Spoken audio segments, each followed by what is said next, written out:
Um primeiro trimestre do ano, né, com queda no PIB. Projeção de atividade econômica lenta no segundo trimestre. Alguns especialistas falam em indícios de recessão no Brasil.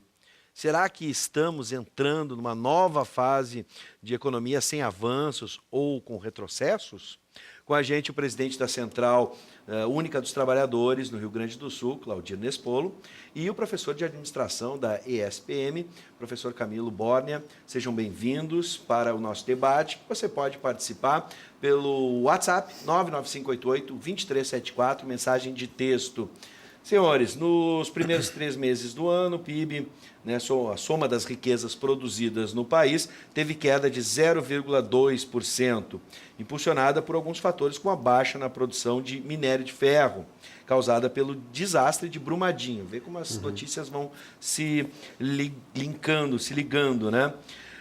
Quanto a essa redução, é possível colocar na conta do atual governo ou era um momento de transição ainda, um início de governo onde ficava difícil tomar uma atitude imediata ou em curto prazo?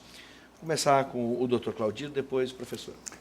Gustavo, uma bondade, doutor, não, sou um liderança sindical, sou um trabalhador metalúrgico, uma satisfação voltar ao seu programa, né, Conexão. Uma forma respeitosa de se dirigir ao senhor. Estamos sempre à disposição e, obviamente, na economia não tem bola de cristal, né? A economia tem algumas determinantes, ou se conduz a economia por essa determinante, ou é o desastre. Você sabe que para o PIB crescer 3% ao ano, que é digamos assim, um índice desejável, ele só é possível se houver um investimento de 23% do próprio PIB. Quer dizer, 23% do percentual do PIB em investimento garante um retorno de um crescimento real do PIB de 3%, o que gera muito emprego. O que é uma taxa extraordinária de crescimento e desenvolvimento. Esta é, na opinião nossa, obviamente é um assunto que a gente não é doutorado, o professor Camilo está aqui, podemos debater esse assunto, mas sem investimento pesado não tem crescimento do PIB. Quanto que está o crescimento, o investimento hoje no Brasil entre o setor público e o setor privado, as indústrias, as empresas e o governo? Está 15,8%. Então, hoje a taxa de investimento é 15,8% do PIB. Né? E isso não vai gerar crescimento nem aqui, nem em lugar nenhum do mundo. Lamento dizer isso. O governo retirou completamente o pé dos investimentos. O governo é o maior investidor em qualquer país do mundo. A participação do Estado em acelerar o investimento, seja através da pesquisa, através da infraestrutura, das grandes obras, ele é um fator determinante para essa composição de, no mínimo, 23%, né, do equivalente ao PIB ser investido anualmente, o que gera um crescimento real e robusto. Os países crescem assim. Aqui nós estamos crescendo que nem rabo de cavalo. Com esse investimento de 15,8%, as empresas viram o governo tirar o pé do investimento, tiraram também. Tiraram o pé do investimento. Como consequência está ali o fato, a realidade dos fatos. O desemprego baixou um pouquinho, mas continua consistente, 13,4 milhões de trabalhadores desempregados. Ele baixou para quanto? Ele baixou para 12,5% de desemprego da população economicamente ativa. Quando a gente estava, em 2012, com 4,5% de desemprego. Veja bem, essa realidade faz 5 anos, 6 anos. Estávamos no pleno emprego, porque a estatística mesmo diz que é 4,5%, é quase que o pleno emprego. Né? Abaixo de 5%. Está classificado isso como um dado pleno emprego. Nesse período, o conjunto do investimento era proporcional a 23% do PIB. O governo investia, as grandes obras, né, os gargalos, infraestrutura, duplicações de rodovias, enfim, as obras tinham que ser feitas, pontes, e os empresários investiam também, gerava dinamismo econômico. Sem essa determinante, não adianta arrancar o couro do trabalhador, não adianta dizer, a reforma trabalhista vai resolver o problema do emprego. Não resolveu. Eu vim aqui nesse programa debater isso uma certa época, lá quando estava debatendo a reforma trabalhista por ocasião do ano de 2016, 2017, quando esse assunto esquentou. Não resolveu. Sim. Bom, professor, se assim posso chamá-lo. Claro. Professor, como é que a gente pode entender? É uma relação realmente proporcional ao grau de investimento do PIB e esse retorno? Ou a situação ela pode, em determinado momento, ser diferente em cada contexto? Para ter crescimento, né, antes de mais nada, obrigado pelo convite, obrigado aqui pela companhia aqui para poder fazer o debate, o contraponto. Mas antes de mais nada, para ter investimento, e isso é verdade, para crescer é preciso investir. Investimento é o cruzamento, né, das curvas de poupança, né, com o próprio investimento. Existe um ponto em comum entre eles que faz com que tu possa alavancar o investimento. O Brasil tem um problema crônico de não ter poupança. Por conta da inexistência de poupança, o governo brasileiro fica a cada pouco criando artifícios para fazer a economia se movimentar. Ora, o efeito prático disso, eu vou fazer uma analogia. Né? Imagina a gente tendo um bêbado, né? E aquele cara chega em casa no meio da madrugada, está bêbado ainda, e aí como efeito eu resolvo fazer o seguinte, eu resolvo dar mais cachaça para ele. O efeito que ele vai ter num primeiro momento é de mais euforia. E é isso que acontece na economia brasileira. A recessão, ela é um efeito natural de quando tu tem um pico insustentável de crescimento. Essa é a resposta, essa é a ressaca. O que os governos brasileiros, e não estou me referindo só ao último ou penúltimo, isso é histórico no Brasil, têm feito? Ao invés de passar por este período de recessão, esse período de ressaca, eles têm feito o seguinte, dado mais cachaça ainda para o bêbado. Então, o que o meu debatedor aqui disse em relação a 2012 é verdade. Em 2012 nós tivemos uma situação de pleno emprego.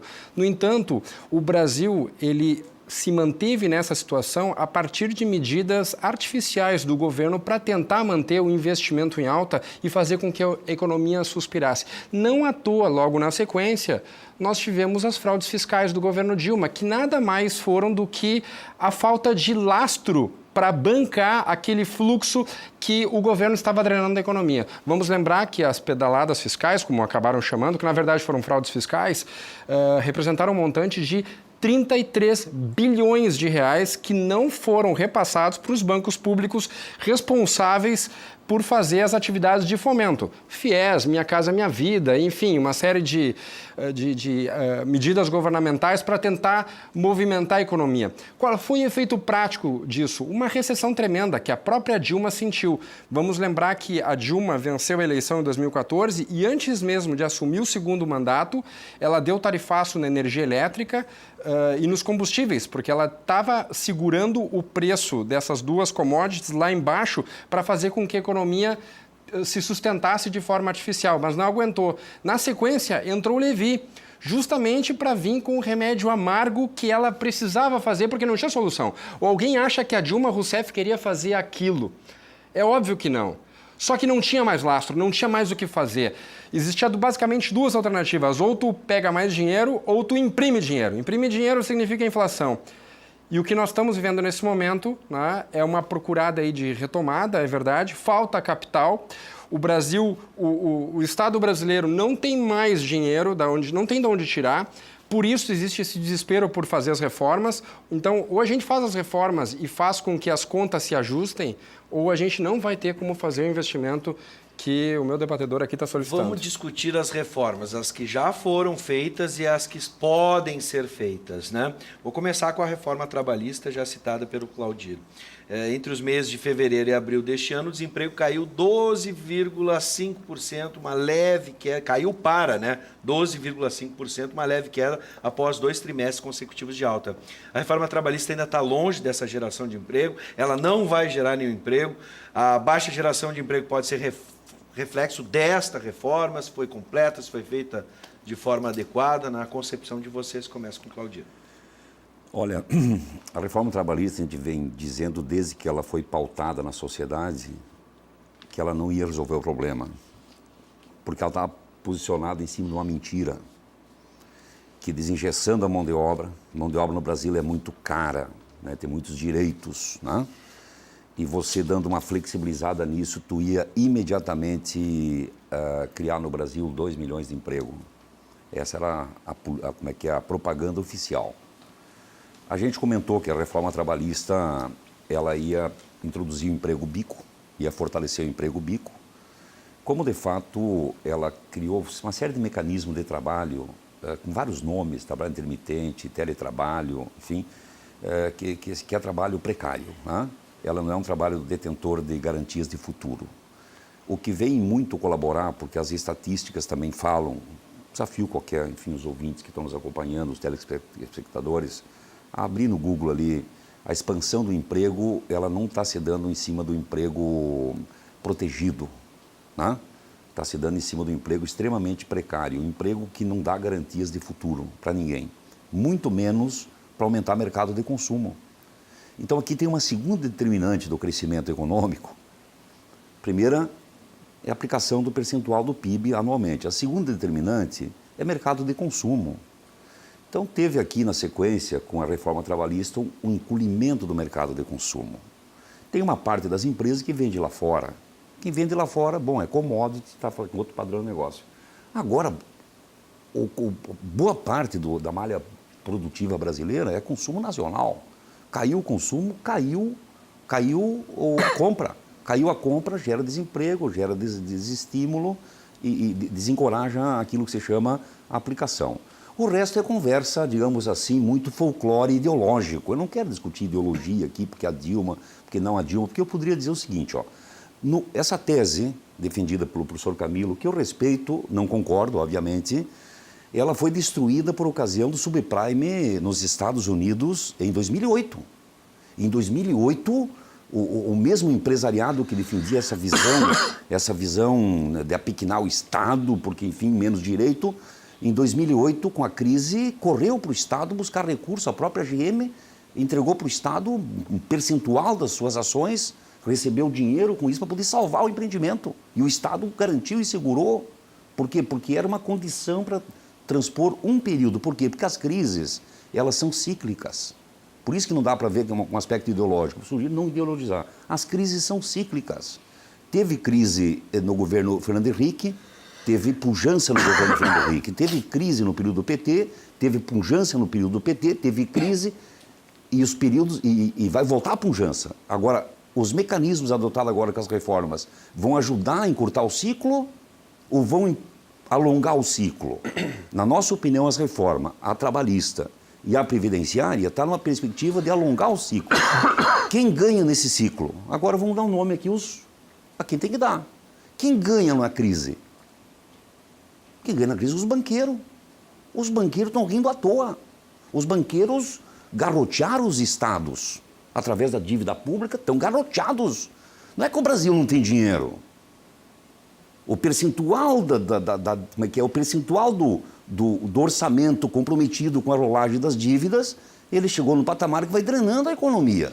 Aqui que está o problema. Perfeito. Eu quero entrar na reforma previdenciária. Acho já a próxima pergunta é sobre isso, então vou passar a palavra para o professor Camilo, para que depois a gente possa retornar na reforma da Previdência, mas sobre a trabalhista. Claro. Só antes aqui, as crises são cíclicas, principalmente quando a gente tem crescimentos também cíclicos. E a gente tem esses crescimentos e essas recessões cíclicas por conta de um agente que faz um investimento concentrado em alguma área específica via de regra governo. Quando o governo não participa, né, de forma tão proativa como no Brasil, ou até como nos Estados Unidos, porque em 2008 foi um reflexo, sim, de um efeito governamental que alavancou as hipotecas, a gente não tem ciclos, né, de crises e picos de alta como temos aqui. Vamos pegar países, por exemplo, como a Austrália, Nova Zelândia, eles não têm grandes crises, eles têm altos e baixos de mercado, mas tudo dentro de uma regularidade. Por quê? Porque o governo é pouco interventor. Aqui é o contrário. Então, 2008, o que aconteceu nos Estados Unidos, a consequência eu critico também, né? Quem defende livre mercado não defende socorro à GM, por exemplo. Eu não defendi, não tem um post meu falando para dar dinheiro para a GM. Mas voltando à questão da reforma trabalhista, foi a pergunta. A reforma, eu chamo ela, inclusive, de nano-reforma. Nano é 10 a menos 9, uma reforma pequena. Ela sozinha, ela não vai resolver, né? O que tanto é assim que hoje, mesmo antes da reforma, o grande vilão, né, do mercado de trabalho é o mercado informal. E o mercado informal é uma resposta que a economia dá quando a economia formal está sufocada. Ora, Qual é o problema que tem duas partes negociarem livremente? Qualquer tipo de intervenção, né, é algum tipo de autoritarismo vindo por alguma parte. Não faz sentido a gente introduzir custos na atividade de regulação entre atividades. Qual é o problema? A gente tem que lembrar ainda por cima que o emprego ele está em evolução. A gente precisa adaptar, né, as relações de trabalho à forma que as pessoas são empregadas. Tanto é assim que a gente tem, vamos lá, temos Uber, por exemplo, muita gente foi empregada no Uber, temos pessoas abrindo PJs, temos pessoas trabalhando informalmente, porque o mercado dá resposta. Quem é contrário à reforma trabalhista ou já tem o seu emprego assegurado e tem um nível de produtividade que não tem problema nenhum, né, ou vive do conflito. Aí leia-se sindicatos e operadores do direito. Né? Do contrário, quem está no mercado de trabalho, e principalmente quem não tem trabalho, quer que o preço do trabalho fique mais baixo, o custo de transação, para que ele possa botar mais dinheiro no bolso. Bom, vamos ver se nesses 5 minutos finais a gente consegue, vou botar 2,5 para cada um para me responder. A reforma da Previdência é um caminho, né? Que tipo de caminho é esse? E já vamos, a gente está falando muito do mercado interno brasileiro, mas e o mercado externo, por exemplo? Analistas de mercado apontam que pode haver uma recessão global, similar ao que tivemos em uma década passada, especialmente da decorrência entre essa guerra comercial entre China e Estados Unidos. Pode ter um reflexo ainda para piorar a situação brasileira vindo de fora, aquilo que se discutia, um tsunami ou uma marola em um determinado momento. Claudir. Veja, no capitalismo, o capitalismo não existe sem crise, porque ele precisa destruir para criar. Na criação surgem coisas novas, enfim, formas de organização, e é assim que se acumula, é assim que acumula no capitalismo. Que nós discordamos, obviamente, mas vivemos no capitalismo, que nós peleamos para distribuir melhor a renda. Então aqui não tem nada de ideológico, professor Camilo, aqui tem o seguinte, ó, se deixar o livre mercado regular... Isso não é ideológico. Se deixar o livre... Mas é Marx na veia. Se deixar o livre mercado regular, o livre mercado é o chicote. É o chicote. Olha o trabalhador do Uber que tu referiu. Faz 5 anos que tem o Uber. O trabalhador do Uber, conheço vários que foram socorrer do Uber por conta do desemprego. Que bom, né? O valor da plataforma do Uber está congelada desde que criou, não subiu o valor da plataforma, é o mesmo valor. O camarada, ele tem que trabalhar hoje 14, 16, 18 horas por dia para ganhar a mesma coisa que ele tirava quando começou a trabalhar no Uber há 5 anos atrás. Não corrigiu a plataforma, porque não tem diálogo, não tem sindicato ainda nessa área, não tem representação e está lá o Uber lucrando. Esse é o mercado. Nós não queremos um mundo do trabalho assim, nós queremos um mundo do trabalho com direitos básicos para a população viver e conseguir reproduzir a mão de obra e, com isso, criar as condições para assim, que haja uma sociedade que integre as pessoas e não que as esfolem, que arranque o couro. A mão livre do mercado é uma mão que arranca o couro, é a mão do chicote. Essa tese toda aí do neoliberalismo elevado ao anarcocapitalismo, que acha que um semáforo no trânsito é uma intervenção do Estado no seu direito de ir e vir. Isso aí já beira a paranoia, mas é um pouco essa síntese do pensamento de quem acha que o Estado não tem que ter papel, que as forças se autorregulam. Autorregular significa voltar ao chicote e à escravidão. Professor, fica à vontade. Não, tranquilo. Vamos lá. O livre mercado é o único ambiente onde as duas partes que negociam sempre ganham. Moralmente é superior, porque não existe como um comerciar com o outro se as duas partes não ganham. Eu vendo isso aqui para ti, eu digo R$1.000. Tu paga R$1.000 por isso aqui porque os R$1.000 eles valem menos para ti do que os óculos. E eu recebo os R$1.000 porque os R$1.000 valem mais do que o óculos. As duas partes sempre ganham. Quando existe intervenção, a gente está melando essa relação. Por isso que o livre mercado é a melhor resposta, sim. Só voltando um pouquinho antes para a questão dos bancos, eu gostaria de lembrar que para poder se livrar dos bancos, a gente precisa fazer com que os governos tenham responsabilidade fiscal. Vamos lembrar que o maior tomador de empréstimo do Brasil é o governo. Sempre, não importa qual governo. Todo governo que gasta mais vai pedir para banco e depois fica acusando o banco. O banco é o malvado que ganha dinheiro em cima de nós, coitadinhos que somos oprimidos. Agora, a questão da reforma, indo à pergunta que fizeste. O Brasil precisa fazer a reforma previdenciária urgentemente, porque existe uma questão de ordem demográfica. Tá? O Brasil, cada vez as pessoas morrem mais tarde e existe uma questão também biológica e as pessoas têm cada vez menos filhos. Hoje, o Tesouro é consumido, o Tesouro Nacional, 52% é consumido pela Previdência e se nada for feito, daqui a 5 anos a gente vai bater 80%, 85%. Não vai ter dinheiro para absolutamente nada no Brasil se não for feito alguma coisa. Isso é uma chantagem. E é isto... Isso é uma chantagem que tá fazendo. Não, é só olhar as curvas de crescimento. Isso é uma Elas têm... chantagem que estão fazendo com a sociedade Pode pegar vídeos brasileira. da Dilma Rousseff, Vocês do não podem Lula. insistir nessa conversa, E vamos lá, né? tá? E um detalhe muito importante. E a área privada está esperando justamente que o governo faça alguma coisa para ela saber se vale a pena investir neste país aqui. Senhores, bom, a gente sabe que o debate continuaria por muitos minutos, quem sabe horas. Por isso eu quero agradecer a presença de Claudino Nespolo, presidente da CUT-RS, e esse cargo é o seu e não vou errar nesse sentido. E professor de administração da ESPM, professor Camilo Borner, ambos aqui fizeram um grande debate, um debate em alto nível e convido então para uma outra oportunidade de continuarmos esse debate aqui. Dia 14 de junho é o dia de greve geral contra a reforma da Previdência, que sai por essa ocasião, nos convoque. Seja sempre bem-vindo, presidente. É o dia que fazem uma chantagem, né, contra todo o resto das pessoas. Ou vocês fazem o que eu quero, ou a gente faz na força. Ou réplica, tréplica, enfim, que continue nesse bom humor e alto nível, é isso que a gente precisa, por isso agradeço de coração.